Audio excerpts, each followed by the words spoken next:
तो भाई बहुत ही स्मार्ट आया है।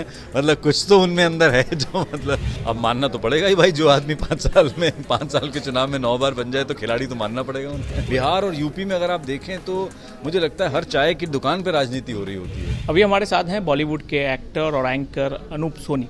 इनकी एक फिल्म आ रही है मिर्ग, पटना पहुंचे प्रमोशन के लिए। सर क्या है ये फिल्म?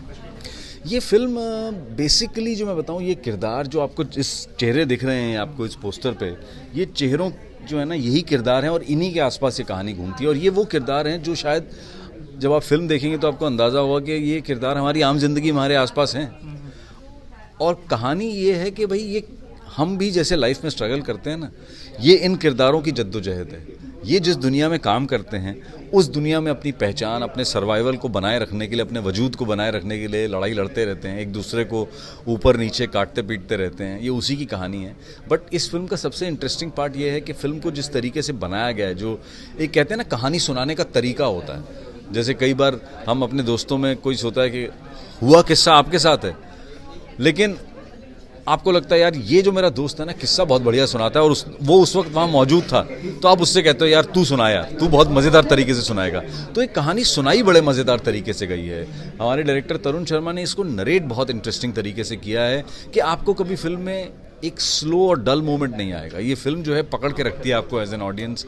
आपको लगेगा कि यार ये स्पीड कुछ शुरू से ही, मतलब ऐसा होता है ना आप 10 की स्पीड से चलते हैं 20, ये शुरू से ही 60 पकड़ती है और फिर 90 तक जाती है, तो 60 और 90 के बीच में घूमती है। फिल्म का ट्रेलर मैंने देखा, एक आजकल ट्रेंड चला है कि फिल्म में भौकाल टाइप का सीन देना है। ये फिल्म में भी दिखा कि आपको लग रहा है थोड़ा भौकाल देना आज के नहीं, ये कैरेक्टर्स ही ऐसे हैं। मतलब ये चांस की बात है कि ये किरदार ऐसे हैं कि जिनकी ज़िंदगी ये है।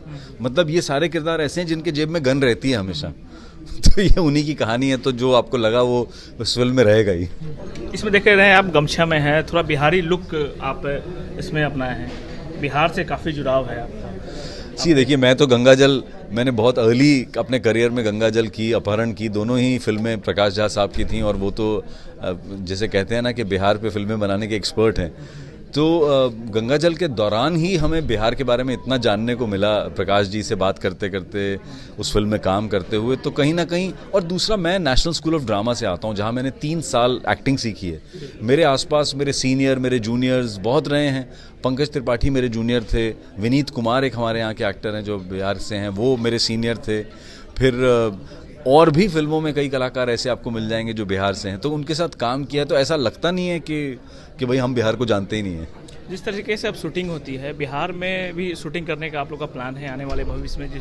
जो आप रियल व्यू देना चाह रहे हैं वो बिहार में आपको मिल सकता है? अभी मतलब मैं बिहार तक तो नहीं शूट कर पाया हूँ, लेकिन हाँ मैं रांची में मैंने एक जो वेब सीरीज़ की थी बिहार चैप्टर, खाकी जो थी, वो मैंने रांची में शूट किया था उसको। और रांची झारखंड में एक और जगह है डाल्टनगंज, वहाँ पे शूटिंग की थी उसकी। लेकिन अभी तक पटना शहर में शूटिंग नहीं की है। तो कभी देखिए मौका लगेगा तो आएंगे। आपने कहा कि प्रकाश झा की फिल्म में काम किए, वो एक राजनेता भी थे, वो एक प्रोड्यूसर भी थे, डायरेक्टर भी थे, और आपने गॉड मदर में भी काम किया। तो बिहार की राजनीति को कैसे देखते हैं आप? क्योंकि उनकी फिल्म में राजनीति जरूर रहती है, आपने उस फिल्म में रोल भी किया है। तो बिहार में जिस तरीके से जो राजनीति परिवर्तन होता है, 9 बार मुख्यमंत्री बनते हैं नीतीश कुमार, तो कैसे देखते हैं इस सब सिनेरियो को? मुझे तो अभी तो टेक्निकली ये समझना पड़ेगा कि ये कैसे पॉसिबल होता है। क्योंकि राजनीति जो है वो एक उसके लॉज भी तो है ना। मतलब राजनीति के भी तो बाय लॉज बने हुए हैं ना। मुझे वो थोड़ा समझना पड़ेगा कि ये कैसे होता है, ये टेक्निकली कैसे होता है ये। लेकिन राजनीति की जहाँ तक बात है, मुझे लगता है कि वो तो हमारे पूरे देश में है। और हमारी जो जनता है ना, आई थिंक राजनीति उनकी रग-रग में है। बिहार में बिल्कुल अलग, बिहार और यूपी में अगर आप देखें तो मुझे लगता है हर चाय की दुकान पे राजनीति हो रही होती है। तो वो बहुत ही इंटरेस्टिंग लगता है। मुझे लगता है कि अगर आपको राजनीति को समझना है तो आप बिहार जाइए, यूपी जाइए, और वहाँ पे कुछ वक्त जो है रोज़ मोहल्लों और गलियों में जाके, नुक्कड़ों में, बाजार में जाके चाय पीजिए और वहाँ चाय पर लोगों की बातें सुनिए। अभी आपको समझ में आ रहा है कि नहीं कि 9 बार मुख्यमंत्री बनते हैं नीतीश कुमार, मुख्यमंत्री बनने के लिए मुख्यमंत्री पद से इस्तीफा देते हैं? क्या समझ में आता है आपको? तो भाई बहुत ही स्मार्ट आया है। मतलब कुछ तो उनमें अंदर है जो मतलब, तो ये समझना बहुत ज़रूरी है। ये तिकड़म जो है ये समझना बहुत ज़रूरी है। तो राजनीति का तो मुझे लगता है मतलब ही वो है ना, राजनीति। वो राजनीति, जब मैं तो कह रहा हूँ ना कि हम अपने दोस्तों में भी यही कहते हैं ना, यार बड़ा ही राजनीतिक टाइप का आदमी है यार ये, कहीं भी, तो वो आई थिंक उसका काम ही है ये। तो वो तो काम कर रहे हैं अपना। मानते हैं कि बिहार के असली खिलाड़ी राजनीति में नीतीश कुमार है? अब मानना तो पड़ेगा ही भाई, जो आदमी 5 साल के चुनाव में 9 बार बन जाए तो खिलाड़ी तो मानना पड़ेगा उन्हें।